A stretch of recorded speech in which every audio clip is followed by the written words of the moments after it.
Hello everyone, this is Janvi and I welcome you to all in concept classes. हम Cauchy sequence पढ़ रहे थे. मैंने आपसे कहा था मैं आपको 2-3 थ्योरम्स प्रूव कराऊंगी. So this is the sequence. If a sequence of real number n sequence है ये converges then it is a Cauchy sequence.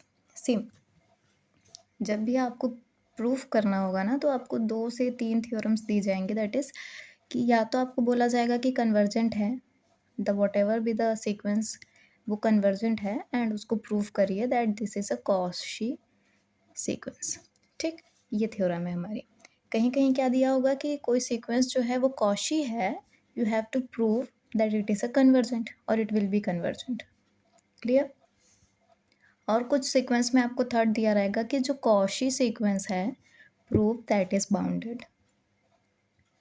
सो आपको बेसिकली कॉशी सीक्वेंस में इनसे रिलेटेड ये 3 थ्योरम आनी ही चाहिए because that's very important. In 2 theorem से देखिए, अगर कन्वर्जेंट है तो कॉशी होनी चाहिए और कॉशी है तो कन्वर्जेंट होगी. इन दोनों से एक necessary and sufficient condition generate होगी दैट इज कन्वर्जेंट. दोनों बोथ साइड एरो का मतलब क्या होता है कि जो ये थ्योरम है वो दोनों के लिए एप्लीकेबल है. कन्वर्जेंट से कॉशी भी जाएगी, कॉशी से कन्वर्जेंट भी आएगी. तो कन्वर्जेंट है तो here is we will write is Cauchy. Clear, समझ में आया. तो कन्वर्जेंट से कॉशी, कॉशी से कन्वर्जेंट. तो ये नेसेसरी एंड सफिशिएंट कंडीशन है होती है कॉशी सीक्वेंस की. तो आज हम प्रूव करेंगे कि कोई भी सीक्वेंस कन्वर्जेंट है तो वो कॉशी होगी. देखिए, आपने बेसिकली ये समझ लिया कि what is Cauchy and what is convergent. कन्वर्जेंसी बात करती है कि कोई भी, मान लीजिए ये आपकी नंबर लाइन है, दिस इज द ज़ीरो. कन्वर्जेंसी बात करती है कि अगर वो मोनोटोनिकली इंक्रीजिंग है या मोनोटोनिकली डिक्रीजिंग है तो कन्वर्जेंसी आपको ये कहती है कि उसका एक लिमिट ज़रूर होगा. लिमिट पॉइंट तो कितने भी हो सकते हैं but definitely there will be one limit. Clear. Basically convergent क्या करती है कि उसकी लिमिट होनी चाहिए. लिमिट होनी चाहिए इट मीन्स कि जो सीक्वेंस आपकी है वो उसका कुछ आपको एक पर्टिकुलर इंटरवल मिलेगा जिसपे पूरी की पूरी सीक्वेंस आ रही होगी. इसी को हमने एप्सिलॉन्स के थ्रू भी पढ़ा था. अगर आपको याद नहीं है तो I request you to please do check my previous lectures to get the more clue about this. देखिए, इतना पता है आपको कि कन्वर्जेंट होने के लिए इट मीन्स उसके पास लिमिट है. कन्वर्जेंसी जब हमने पढ़ी तो हमने लिमिट पढ़ा that is the Sn minus L which is less than epsilon where n is greater equal to particular m. This is the limit. Clear. Now next thing will be Cauchy. Cauchy जब हमने पढ़ा तो Cauchy पढ़ा था, उसमें क्या पढ़ा था कि जो Sn माइनस Sm है which is less than epsilon and n and m is greater equal to n0. इन दोनों सीक्वेंस में आप ये बताइए, ये दोनों जो हमने लिखा हुआ है इसमें डिफरेंस है क्या. बेसिकली जो आपको डिफरेंस दिख रहा होगा ना वो डिफरेंस ये दिख रहा होगा. मोटा मोटा डिफरेंस यही दिख रहा है, ज़्यादा तो कुछ डिफरेंस नहीं है. देखिए, इसका और इसका मतलब क्या है. ये हमने नंबर लाइन बनाई. मान लीजिए यहाँ पर ही हमारी जो हमने सीक्वेंस ली वो 1/n थी. तो अगर हम यहाँ पर ही n की वैल्यू नेचुरल नंबर है so n we will start with n 1. तो यहाँ 1 पुट करेंगे तो आपको 1 मिल जाएगा. 2 पुट करेंगे तो 1/2 मिल जाएगा. फिर अगेन यहाँ यहाँ ऐसे आता जाएगा. ठीक, इसकी लिमिट जो आएगी वो क्या आएगी. बेसिकली वो ज़ीरो को टेंड्स करेगी. ज़ीरो कभी पहुँचेगी नहीं बट ज़ीरो को टेंड करेगी. अब ध्यान से सुनिए, अगर मैंने n की वैल्यू दे दी कोई, मान लीजिए n मैंने दे दिया 4. क्लियर. m दे दिया मैंने 5. इतना समझ में. n दे दिया 4, m दे दिया 5. तो अब ध्यान से सुनिए, अगर यहाँ पर ही ये होगा 1/4, ये है हमारी S4 दैट इज़ हमने n को 4 दिया हुआ है तो ये S4 पे 1/4 है. ये क्या कह रहा है कि जो लिमिट है 1/4 minus limit is less then particular epsilon. तो यहाँ पर ही m या तो 4 होगा, 4 से बड़ा, ऐसे ही लेते हैं हम. तो यहाँ पर ही देखिए क्या हुआ कि S4 तो आपको पता चल गया. अब ये देखिए, अब S5 को मैंने दिया हुआ, अब S5 यहाँ होगा. अब ये सिर्फ इतना समझाना चाह रहा है कि कोई Sn है, उसको जब हम L से सब्ट्रैक्ट कर रहे हैं तो वो किसी पर्टिकुलर एप्सिलॉन से छोटा आ रहा है. तो अगर Sn जो है वो लिमिट के पास है तो ऑब्वियसली ये वाला भी जो टर्म है वो भी लिमिट के पास है. ये वाला जो टर्म है वो भी लिमिट के पास है। तो अब आप एक बात बताइए, ये वाला टर्म ये भी तो आसपास है। समझ में आ रहा है मैं आपको क्या बताना चाह रही हूँ? अगर ये जो वाला Sn है वो अगर लिमिट से ये रिलेशन रख रहा है, ये वाला भी अगर ये रिलेशन रख रहा है, मतलब एप्सिलॉन से छोटा है, तो ये दोनों भी तो एप्सिलॉन से छोटे ही आएंगे। समझ में आ रहा है? इस थ्योरम में आपने अपनी बुक में देखा होगा कि एप्सिलॉन बाय 2 से प्रूफ किया गया है। आप एप्सिलॉन बाय 2 ले सकते हैं, एप्सिलॉन ले सकते हैं, because epsilon is very small. जब आप एप्सिलॉन लेके सॉल्व करेंगे you will get the 2 epsilon, where you 2 epsilon will be your new epsilon और एप्सिलॉन डैश और एप्सिलॉन 1। अगर आपको वैसे नहीं आता है या वैसे नहीं करना है, आपको प्रूफ करना है बुक का, then you will take the epsilon by 2 where I am taking the epsilon. That's the only difference between. Clear? समझ में आया? हमें क्या प्रूफ करना है कि कन्वर्जेंट है, कॉशी होगी। कन्वर्जेंसी के हिसाब से हमारे पास ये है, क्योंकि हमारे पास क्या होती है, कन्वर्जेंट है तो उसकी लिमिट एग्जिस्ट करेगी। तो अगर उसके वो कन्वर्जेंट है सीक्वेंस इसके अकॉर्डिंग, तो हमारे पास ये वाला रिलेशन गिवन है आपको। क्लियर? तो हमें यहाँ से प्रूफ करना है क्या, कॉशी सीक्वेंस को। समझ में? आप प्रूफ क्या करना है कि ये जो है वो इसके इक्वल होगा। समझ में आया? चलिए स्टार्ट करते हैं। इसको भूल जाइए, ये मैंने क्यों लिखा है, टू प्रूफ। ये आप याद रखेंगे कि ऐसा कुछ करना है। समझ में आया? चलिए स्टार्ट करते हैं। देखिए Sn माइनस Sm, इसे हम कैसे लिख सकते हैं?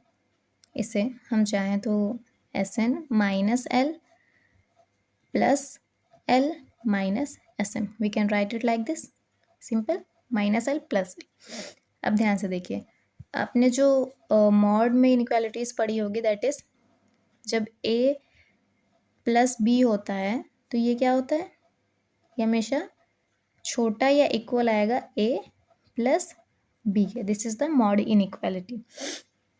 तो इसको अगर हम चाहें तो we can write it like Sn minus L। Clear? समझ में आ रहा है? Sn minus L plus L minus Sm। Okay, इसको ही हमने ऐसे लिखा हुआ है।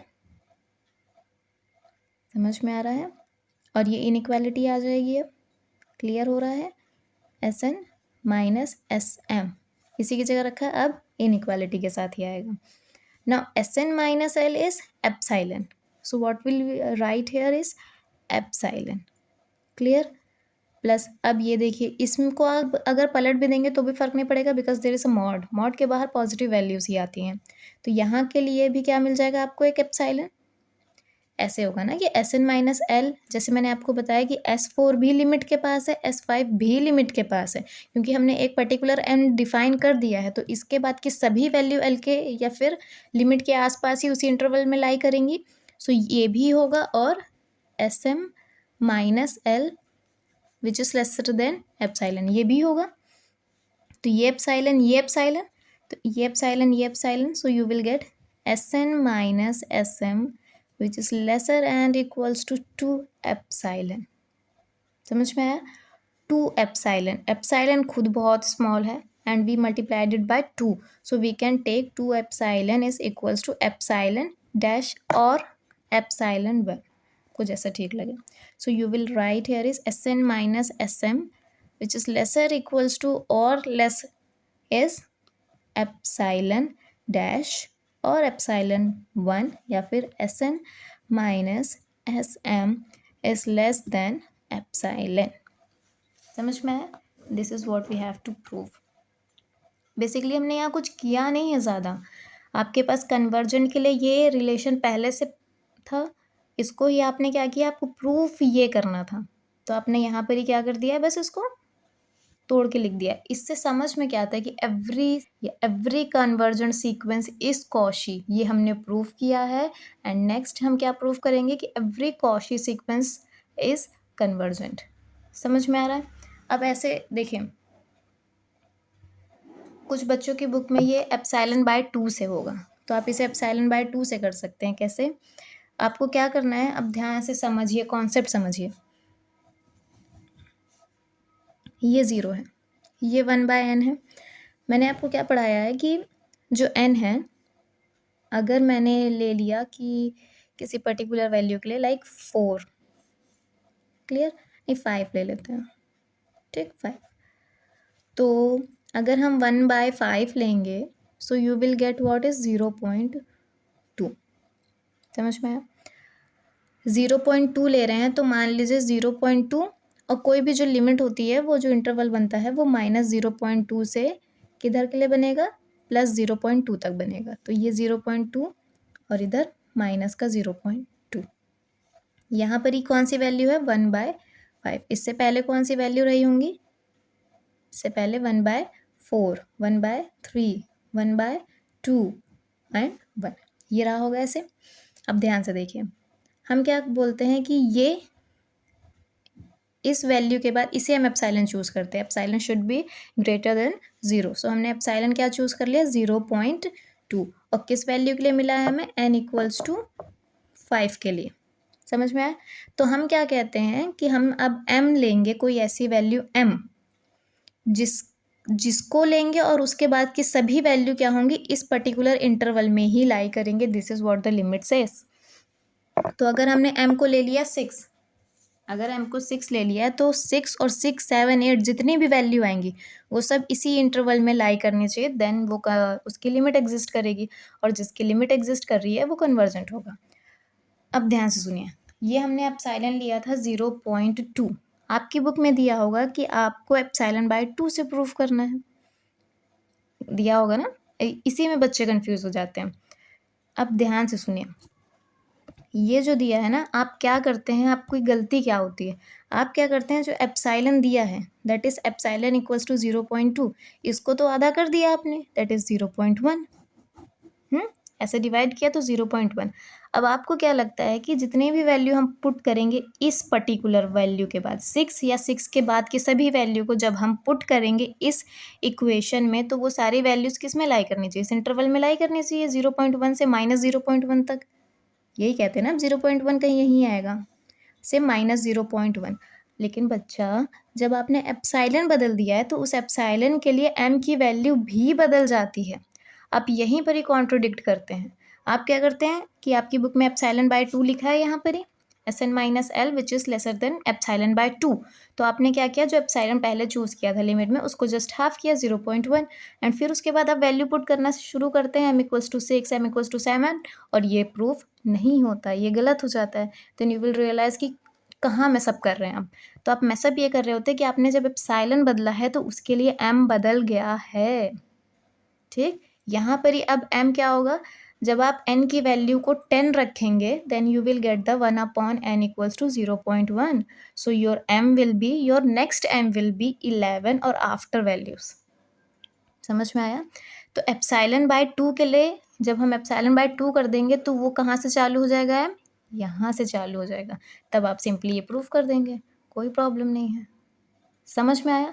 बच्चे यहीं पर ही मैंने काफ़ी बार उनको देखा है, प्रॉब्लम क्या होती है कि वो एप्सिलॉन को तो हाफ कर देते हैं बट इसको भूल जाते हैं कि इसके साथ भी तो वैल्यू बढ़ गई है। एप्सिलॉन अब यहाँ से मूव करके जब यहाँ आ गया तो ये बीच की वैल्यूज़ को अगर आप पुट करेंगे इस इक्वेशन में, इस एप्सिलॉन के लिए 0.1 के लिए, डेफिनेटली आपका रॉन्ग आएगा आंसर। समझ में आया? समझ में आया? ये थी आपकी कन्वर्जेंट सीक्वेंस, जो कि क्या होगी, एक कॉची सीक्वेंस होगी। सिर्फ कन्वर्जेंट सीक्वेंस और कॉची सीक्वेंस में डिफरेंस ये है कि कन्वर्जेंसी कहती है कि कोई भी जो सीक्वेंस का टर्म है वो लिमिट के पास होगा पर्टिकुलर एप्सिलॉन के लिए, और कॉची सिर्फ इतना कह देता है कि वो जो सारे वैल्यूज है जो लिमिट के पास हैं किसी एप्सिलॉन के लिए, वो खुद भी तो आसपास होंगे। सिंपल है ना। मान लीजिए हम सब लाइन में खड़े हैं ऐसे ऐसे, जैसे स्कूल में प्रेयर होती है तो 1 2 3 4 5, तो अगर मैं तुमसे कह रही हूँ कि ये वाला बच्चा जो है इस बच्चे के पास है, ये वाला जो बच्चा है ये भी इस बच्चे के पास है, तो ये दोनों भी तो आस पास ही हैं। This is what the Cauchy set. Clear? तो ये थी हमारी सीक्वेंस जिसको कन्वर्जेंट थी, जिसको हमने कॉची प्रूव किया है। In next lecture we will prove the Cauchy sequence will be convergent. Clear? अभी हमने प्रूव किया कन्वर्जेंट से Cauchy, we will prove Cauchy से कन्वर्जेंट, और ये थ्योरम भी उसके साथ ही प्रूव करेंगे, बिकॉज इस थ्योरम को प्रूव किए बिना हम ये नहीं प्रूव कर पाएंगे। समझ में आया? अब जब ये प्रूफ कर लिया है, ये प्रूफ कर लिया है, आपके पेपर में क्या पूछी जाएगी, ये वाली condition, sufficient and necessary. So you will today you had learn about the first, see tomorrow you will learn about the second, and फिर ये लास्ट वाली तो आप खुद कर लेंगे. Clear? So we will meet in next video. Till that, prepare and learn. Thank you.